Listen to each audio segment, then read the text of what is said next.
Dear students, আজকে আমরা বেদান্ত দর্শন থেকে কিছু সংক্ষিপ্ত প্রশ্ন উত্তর জেনে নেব।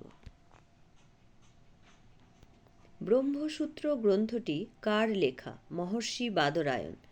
শারীরক ভাষ্য কার লেখা? শঙ্করাচার্য। শ্রীভাষ্য কার লেখা? রামানুজ।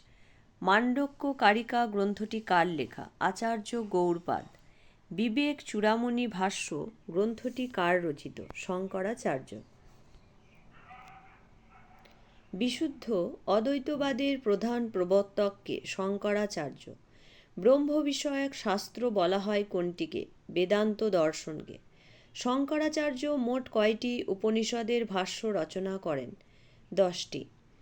শঙ্করাচার্যের দর্শনে শুদ্ধ চৈতন্য কি নামে অভিহিত? ব্রহ্ম, অর্থাৎ শুদ্ধ চৈতন্যকেই ব্রহ্ম বলা হয়।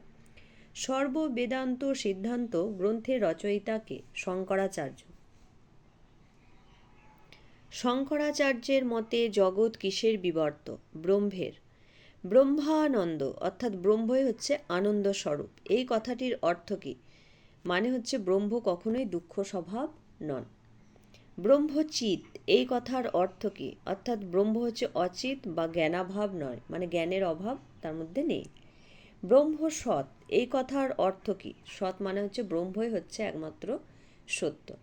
এই জগতে সব কিছুই হচ্ছে মিথ্যা, ব্রহ্মই হচ্ছে একমাত্র সত্য, সেটাই বলা হচ্ছে।